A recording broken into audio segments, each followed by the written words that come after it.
श्रापित राजकुमार और दुष्ट तांत्रिक। तेज हवा शापित जंगल में गूंज रही थी। जब राजा विक्रमादित्य आगे बढ़े, उनकी तलवार चांदनी में चमक रही थी।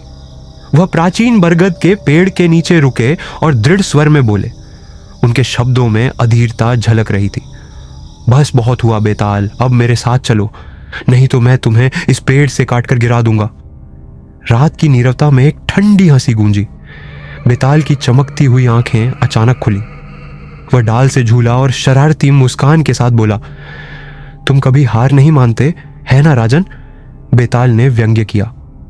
एक बार फिर तुम मुझे पकड़ने आए हो, लेकिन क्यों? ये जानते हुए भी कि यह यात्रा तुम्हें विनाश की ओर ले जा सकती है। विक्रमादित्य ने अपनी तलवार को और कसकर पकड़ा। मैंने एक वचन दिया है बेताल, चाहे कुछ भी हो जाए, मैं खाली हाथ वापस नहीं जाऊंगा। बेताल ने गहरी सांस ली और सिर हिलाया। कितने हठी राजा हो तुम। ठीक है, तुमने मुझे कोई और रास्ता नहीं छोड़ा। तेज हवा के झोंके के साथ बेताल पेड़ से उतरकर विक्रम के कंधे पर आ बैठा। लेकिन ध्यान रखना राजन, रात लंबी है और मेरे पास एक कहानी सुनाने के लिए है। पर याद रखना, यदि तुम इस यात्रा के दौरान एक भी शब्द बोले तो मैं फिर से अपने पेड़ पर लौट जाऊंगा। और इस तरह वे एक बार फिर अंधेरे जंगल में खो गए, एक नई कहानी की शुरुआत के साथ। रात काली चादर ओढ़े हुए थी। जंगल की शाखाएं ठंडी हवा में धीरे धीरे हिल रही थीं, मानो किसी गुप्त मंत्र का जाप कर रही हों। दूर कहीं कोई उल्लू टेर मार रहा था और पास ही कहीं गीदड़ों की डरावनी हंसी गूंज रही थी। राजा विक्रमादित्य बेताल को कंधे पर डाले आगे बढ़ रहे थे जब बेताल अचानक मुस्कुराया।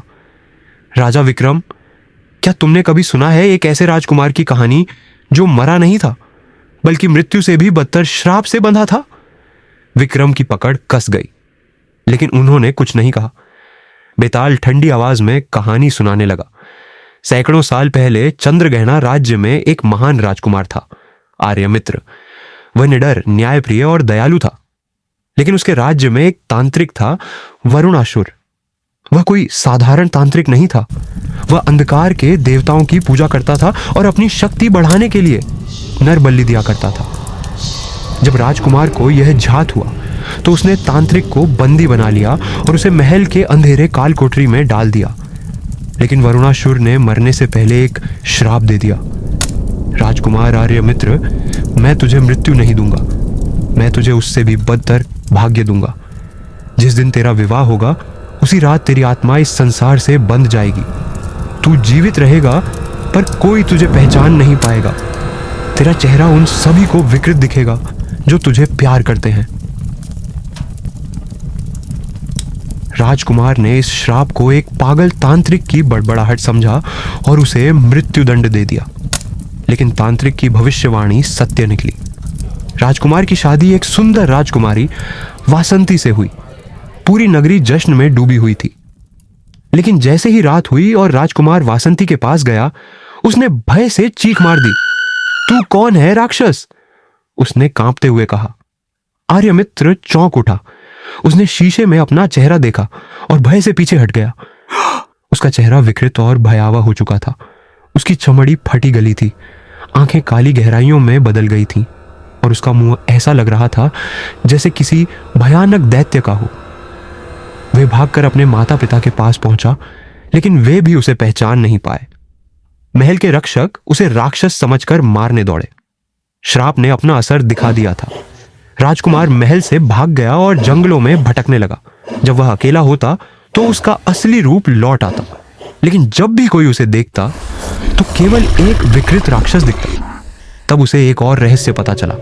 वरुणासुर पूरी तरह मरा नहीं था।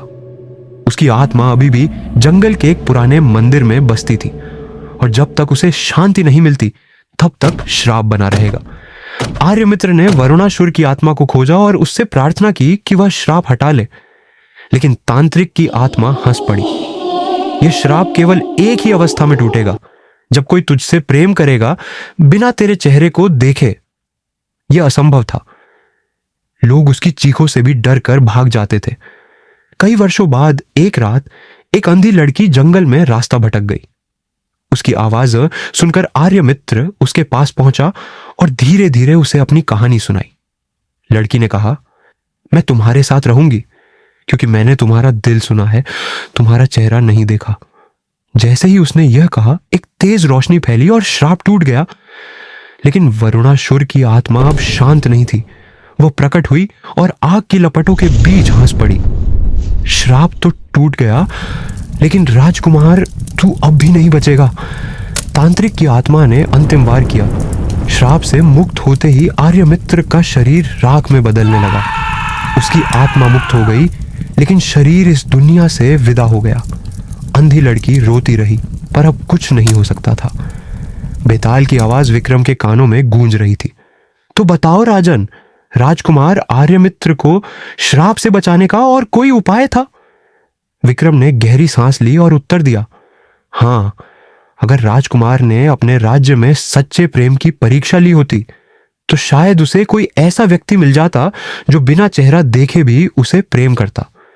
उसे वरुणासुर की बात पर ध्यान देना चाहिए था और उसी उपाय की खोज करनी चाहिए थी, बजाय जंगल में भटकने के। प्रेम ही उसका उद्धार कर सकता था, पर उसने यह बहुत देर से समझा।